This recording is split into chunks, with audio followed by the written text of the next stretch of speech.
Blake Lively just canceled her lawsuit against Justin Baldoni after her own lies completely got exposed.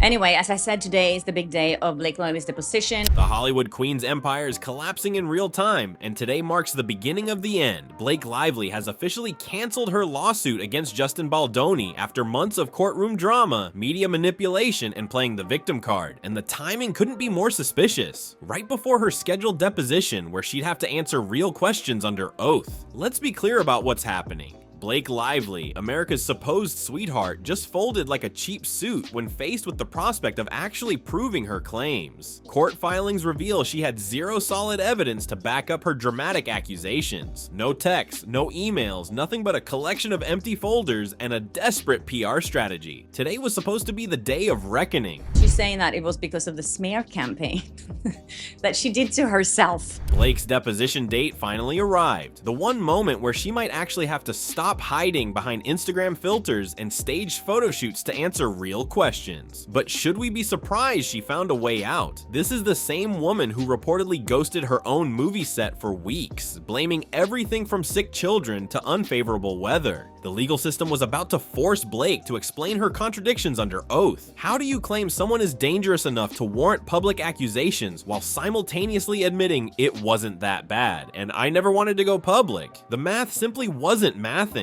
The Deadpool star's reputation is taking as much damage as his wife's. Let's not forget what happened at the Deadpool and Wolverine premiere back in July 2024.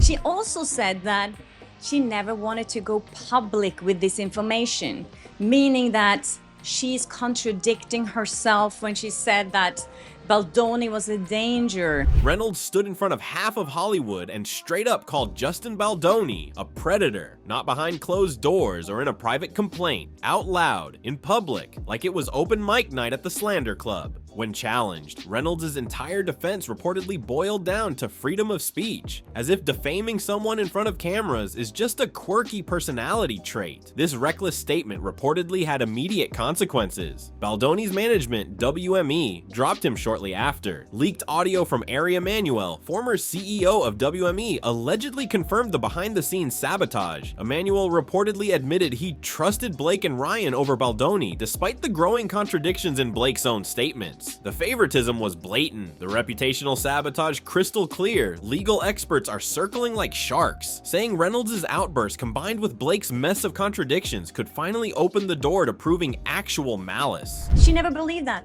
And what she's saying now, that she got all this support from other victims when her experience wasn't that bad and she never wanted to go public with it. The golden ticket needed to win defamation cases. Blake and Ryan, with all their PR teams and Hollywood connections, clearly thought they were untouchable. Guess not. Here's where Blake's house of cards completely collapsed. She publicly admitted that what happened on set wasn't really that bad, and that the alleged smear campaign was much worse than the actual alleged misconduct. Let that sink in. Blake built this entire victim narrative, dragged people's names through the mud, and then casually told reporters the incident wasn't really that serious. So Ryan's labeling people as predators. Blake's playing the "it wasn't so bad" card, and the entire internet is sitting here trying to connect the dots in this circus act they call a marriage. And that put Ryan Reynolds in big trouble with his statement. Blake even went further, reportedly stating she had experienced much worse in Hollywood than what happened on the It Ends With Us set. If that's true, why target Baldoni with such vengeance? Something doesn't add up. Rewind to Blake's empowerment speech at the 2018 Met Gala, standing there in designer couture, dripping in borrowed jewelry, telling the world no man defines her identity. Everyone clapped, cameras flashed, and Blake acted like the feminist hero we didn't ask for. Fast forward to now, and the irony is almost poetic. The same woman preaching about not letting men define her is hiding behind half-baked harassment claims whenever her career stumbles. It's like watching a bad reality show, except instead of fake breakups, we get fake lawsuits. Her empowerment narrative is flimsier than a Hollywood set wall. The second her movie underperformed, out came the victim card. Because remember, Ryan Reynolds came out and called Justin Baldoni a predator. But why own your professional disappointment appointments when you can scream harassment and hope no one notices the plot holes? The hypocrisy of her feminist facade is glaring. Blake's entire legal circus? Run by men. Her biggest cheerleader in this mess, her husband Ryan Reynolds, slinging schoolyard insults. So much for standing on her own 2 feet. It's almost impressive how quickly she went from "no man defines me" to "Ryan, please destroy Justin's career for me." When it came time to show actual evidence, Blake's team reportedly came up empty-handed. Instead of producing real proof, she fired off ridiculous document requests targeting everyone from Wayfair executives to random low-level employees who probably just wanted to show up, do their job, and not get dragged into Blake's never-ending drama. The cherry on top, she even went after Justin Baldoni's health coach, a health coach, because apparently probiotics are now part of a criminal conspiracy against Blake Lively. You can't make this up. Because that wasn't embarrassing enough, Blake reportedly tried to get the subpoena jurisdiction transferred from California to New York. She said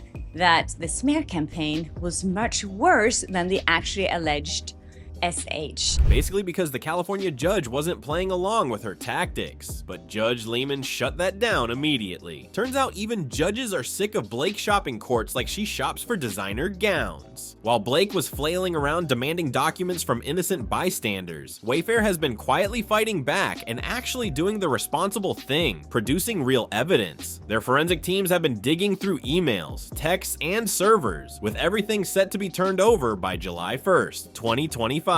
That's right. While Blake's crafting conspiracy theories about health supplements, Wayfair's preparing a data dump that could completely shatter her narrative. Wayfair's stance is refreshingly simple. The documents will prove Blake made the whole thing up. The alleged retaliation campaign, fabricated. The misconduct allegations, baseless. The media manipulation story, total fiction crafted by a woman desperate to stay relevant after her credibility collapsed. And he said that he could say that because it was freedom of speech and he believed him to be a predator.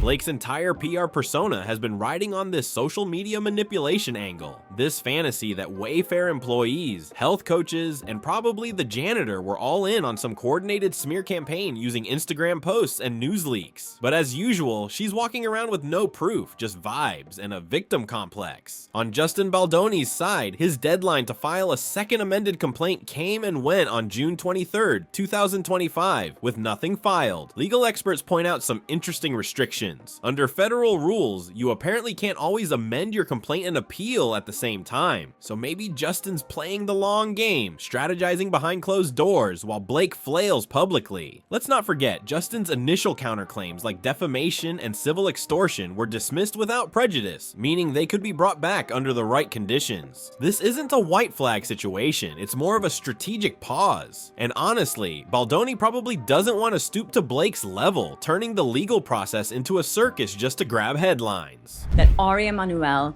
said that he always trusted Blake Lively and Ryan Reynolds, and he was basically saying that F Justin Baldoni. Meanwhile, Baldoni supporters remain steadfast. Industry insiders, friends, colleagues rallying behind him, calling out the character assassination for what it is. And given how Blake's story keeps unraveling, that support only grows louder. Unlike Blake, whose fan base is slowly realizing their feminist icon might just be playing them for sympathy points. The media has officially entered meltdown mode, with Blake front and center for all the wrong reasons. Take Megan Tuhey's New York Times podcast, which should have been Blake's safe space, a cozy platform where reporters nod along and let celebrities sell their sob stories unchallenged. But this backfired spectacularly. Instead of boosting Blake's pity campaign, Tuhey reportedly exposed the contradictions in her story like it was sport. She highlighted what most people with functioning common sense have been saying. This wasn't some catastrophic Hollywood misconduct case. It was typical behind-the-scenes creative drama, the kind that happens when egos clash and someone isn't getting their way. Blake has been retroactively trying to twist basic workplace disagreements into harassment claims. The strategy failed. Instead of reinforcing her image as Hollywood's untouchable darling, she torched her credibility, exposed her contradictions, and handed the internet all the ammunition needed to question her motives. The public isn't buying it anymore.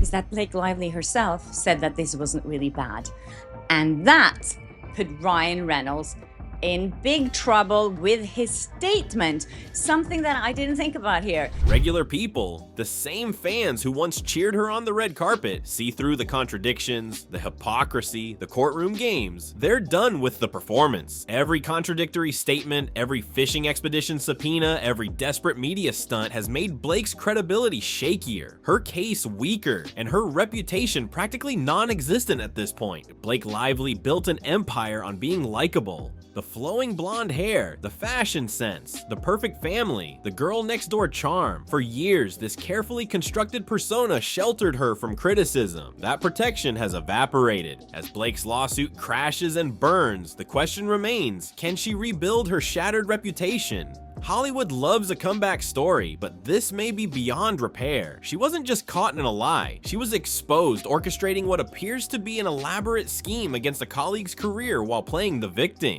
The industry is watching. Projects that would have flocked to her are reportedly hesitating. Brand partnerships are being quietly reevaluated. Blake had it all: fame, fortune, family, and fans. Now she stands to lose everything because she couldn't resist playing both victim and puppet master. Blake wanted to be seen as the wronged heroine in her Hollywood fairy tale. Instead, she's become the cautionary tale they'll tell young stars about the dangers of believing your own publicity. Her downfall is happening in real time. One hypocritical statement, one baseless lawsuit, one desperate PR stunt at a time. The house of cards has finally collapsed. The queen has fallen, and Hollywood will never look at Blake Lively the same way again. Stay with Riveted for continuing coverage as this story develops. The drama may be ending in the courtroom, but the fallout is just beginning.